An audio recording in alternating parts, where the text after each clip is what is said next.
My ex-fiancé left because I didn't make enough. She called me the day after I signed my best deal. I'm Alex Miller, 32 when the world I thought I knew split in two right across my kitchen table.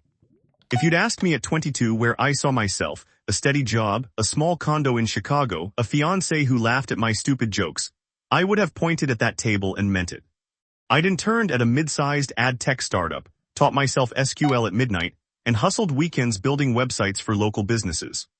I loved the messy, rewarding grind of making things that worked. I loved Rachel too, quick, sharp, with a laugh like a door flung open. We met at a karaoke night when my friend dared me to sing Livin' on a Prayer. She outsung me. I took that as a sign. For a long time it was easy. We shared groceries, playlists of playlists. We started joking about our future. A house in the suburbs, dogs that didn't chew through baseboards, maybe 2 kids with inheritably terrible taste in music. We argued about paint colors. We fought over whether Sunday morning pancakes should be a thing.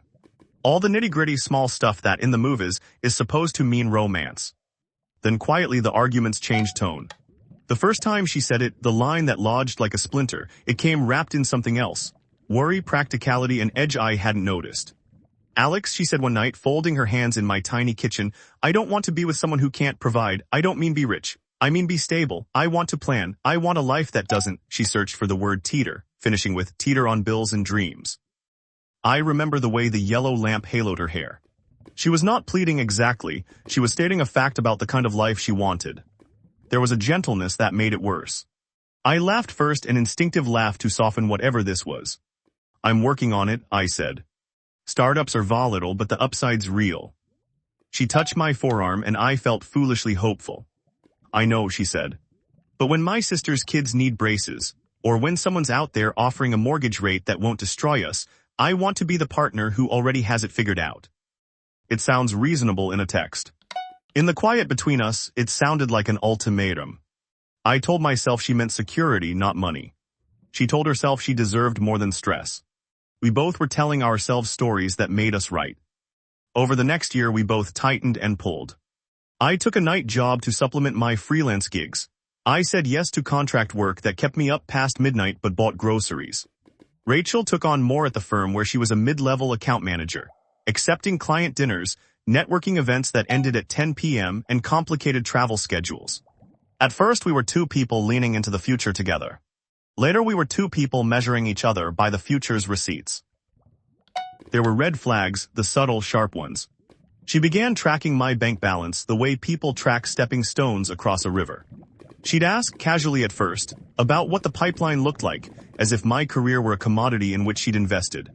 She'd bring up what-ifs in a tone that expected me to fix the probabilities. Late-night conversations shifted into negotiations.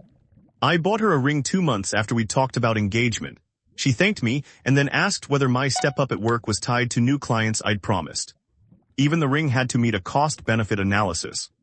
On a sunless Thursday in May, Rachel sat me down with the calm, practiced voice she used during disputes at work. I can't keep waiting, she said. I want to move forward. If we're going to make a life, I need to know we're aligned. If you can't get to a place that looks different soon, I don't want to hold you back. She laid out numbers, mortgage calculators, daycare costs, insurance premiums, as if reading a business brief. It felt less like a conversation and more like a board meeting I hadn't known I'd been called to. You're breaking up with me because I don't make enough. I finally asked, raw in the way you are when you see the translation of love to ledger for the first time. She didn't want the words to sound cruel. I'm breaking up with a future that I can't see, she said. It's not about you as a person, it's the life I want. 3 days later she left. The engagement plans dissolved like sugar in hot coffee. There were no fireworks. She packed her things, took her favorite plant, and left a note on the kitchen counter. I'm sorry, I wish it had worked out. She called, then texted, then, eventually, told friends we were on different paths. It was civil. It was civil with the precision of a lawyer's closing argument.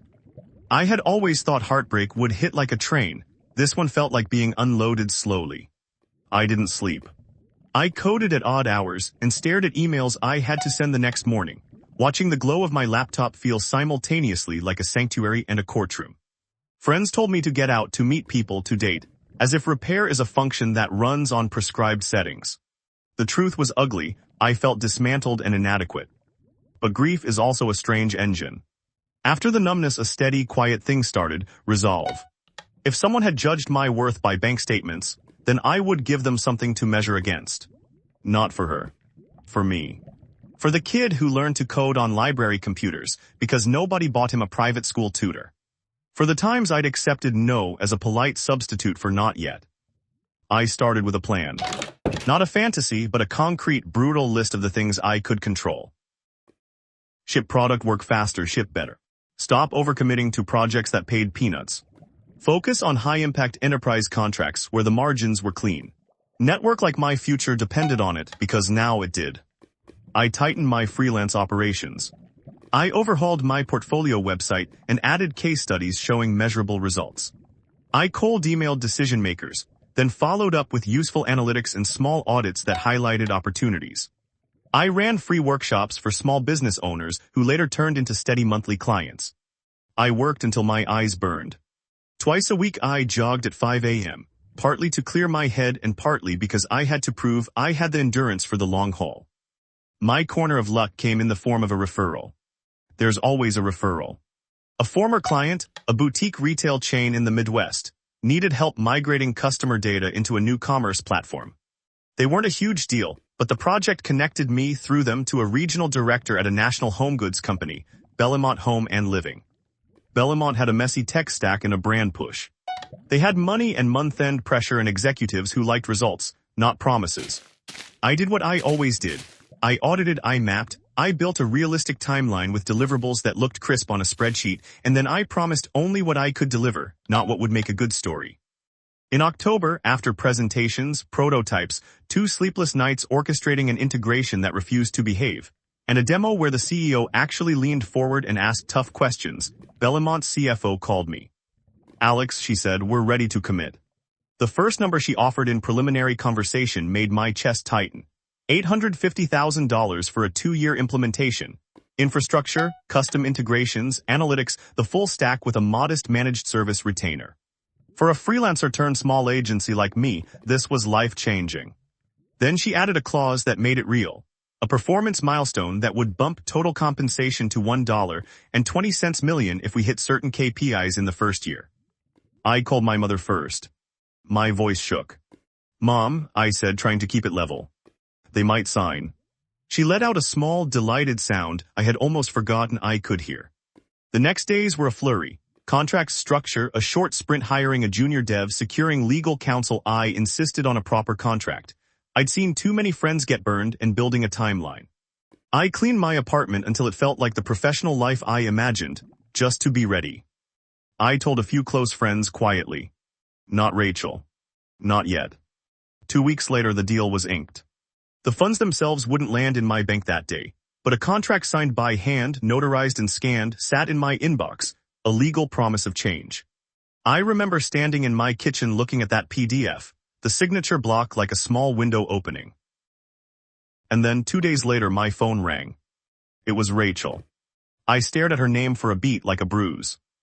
"Alex," she said. Her voice was measured. "I heard about the Bellamont thing. I saw the piece in the industry newsletter." She made it sound like a polite observation. When she asked to meet, something in me unclenched and then tightened. Part of me wanted to thunder, to list every late night, every moment of doubt, and part of me wanted to hand her copies of the contract like evidence in a museum. Another part wanted to be small again and beg. I told her yes. She arrived with a new haircut, a blazer that cost more than my rent, a smile that had practiced warmth. She sat across from me in the same cafe where we'd met months ago. Conversation was light like a film cut to a montage. "I'm happy for you," she said. "You deserved this."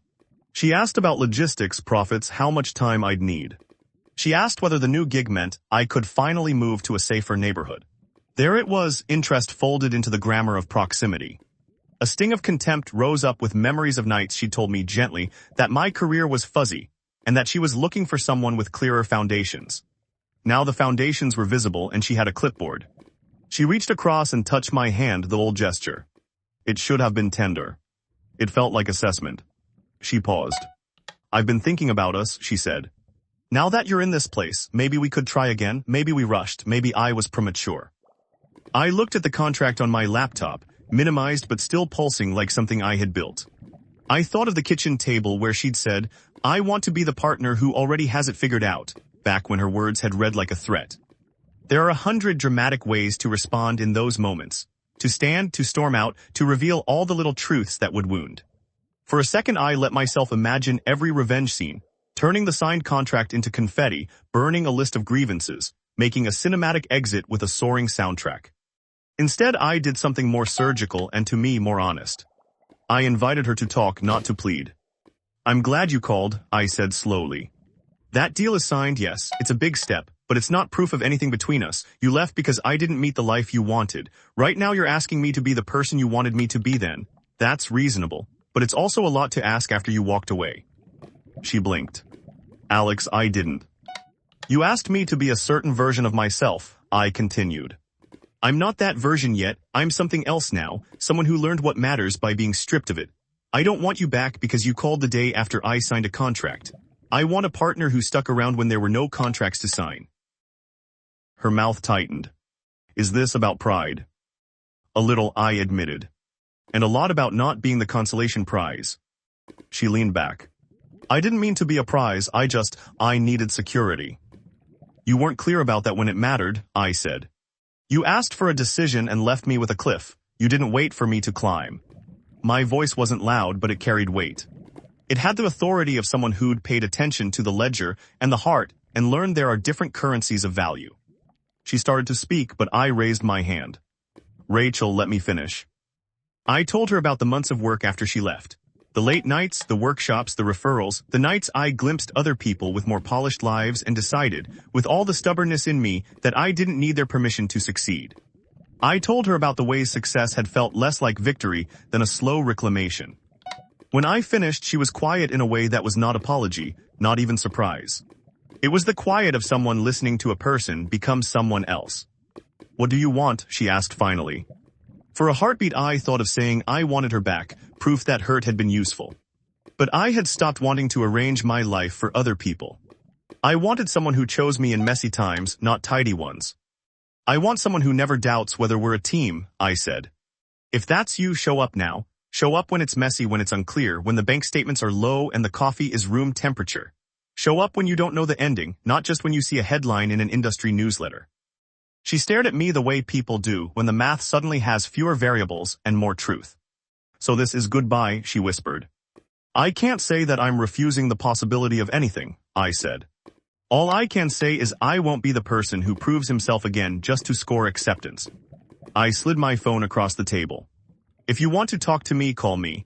Don't call me because a contract dropped. Call me because you want to be the person who baked us pancakes in a kitchen that's not brand new but ours." She left. Days later, a friend posted a screenshot from a chat where Rachel had been privately messaging a mutual acquaintance. "He's making it big. Maybe I overreacted." The old chatter began again, the whispers of maybe, if only, but I found myself strangely uninterested in correctives. Success, I realized, didn't cancel the past, it reframed it. It taught me that value is not how quickly someone returns when a number changes. Value is who stands in the background on the nights the numbers don't. The Bellamont contract required me to hire, to scale carefully. I took on a junior engineer, Priya, who could always find the missing comma in a string and was the morale core of our early team. I rented a small office in Logan Square, the kind of sagging brick space with exposed beams and a plant that looked as exhausted as we were on month end.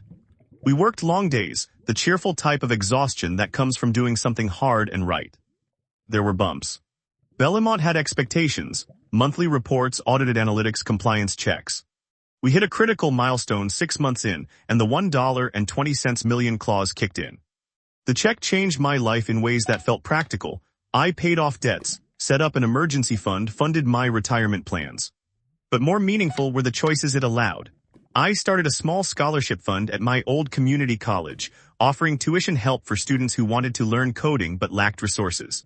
I sponsored a server cluster for a local nonprofit that taught data literacy to high school students. I wanted the success to radiate, not simply accumulate. Over the next 2 years, my company, Lean Oak Labs, grew into a modest but respected consultancy. We kept our team tight and paid above market to keep talent. We negotiated humane hours. We insisted employees take vacation. I learned to run payroll without inexplicable anxiety. I learned the administrative friction of making money humane for other people. At a conference 2 summers later, I saw Rachel across a crowded ballroom. She was speaking to a small group about client onboarding best practices. She looked composed, successful. Our eyes met. She smiled exactly like she used to, then looked away as if to allow me some privacy. Part of me wanted to take the mic, walk up to the stage, and make a speech about what love looks like when it isn't conditional on a bank balance. Part of me wanted to wave and mean it. I did neither. I asked Priya, who was with me, whether she wanted coffee. We left the ballroom and walked out into warm Chicago air that smelled faintly of grilling and late June rain. That night, I thought about the many small decisions that had gotten me here. The months of failing to sleep. The people who had advised me poorly and the ones who helped for the sake of helping. The legal counsel who reviewed every contract with a patient eye. The friend who referred Bellamont. The way I learned to treat work like a relationship. Showing up, being honest about capacity, keeping promises. In the quiet of my apartment, I found the old note Rachel had left the kitchen counter the day she left. I could have torn it up, used it for firewood. Instead, I folded it and placed it in a small box with other relics. My first laptop, an old music mixtape from college, a flyer from my first successful pitch. I understood then that triumph was not a coronation over others. It was a long sequence of reclaiming pieces of myself I had surrendered in the hope that someone else would build me anew. Months after the Bellamont milestone, Rachel called again. "I'm proud of you," she said. "I know that's probably not what you want to hear." "I don't need your pride," I answered honestly. "I needed your presence." There was a pause full of the wordless things people say when the script of the past doesn't fit the present. "Can we be friends?" she asked. I remember the exact way I answered. "I don't know if we can. I can be kind. I can respect you. I can be honest. A friendship needs a different kind of trust than the one we broke." She agreed, and the conversation ended on an oddly civil note. It was the end of an era that started with karaoke and reckless confidences, and had quietly taught me that people sometimes leave not because you failed them, but because they were measuring you in the wrong currency. Triumph, the kind that lasts, felt quieter than I'd imagined. It wasn't a parade or an ex opening the door back up. It was building a life that wasn't afraid of its own edges. It was lending my time and resources to people who needed the chance I'd been given. It was turning profits into options for other people. It was seeing the look on a kid's face when we paid for a month of coding classes at a community center. It was listening to my mother breathe easier when she called about insurance forms. If there's a final truth I'd offer, it's this. The person who leaves because you don't make enough was never measuring the same thing as you. Money is an easy metric because it's visible and tidy. But character, endurance, kindness, the small persistence of getting up at 4 a.m. to get a product over a deadline, those are quieter currencies. They compound. They build a credit line you can actually use when life demands more than a neat balance sheet. Rachel's call the day after signing the best deal I'd ever closed could have felt like validation. For a beat, it did. Then it settled into the shelf of my memories as evidence that people leave for reasons that are sometimes their own.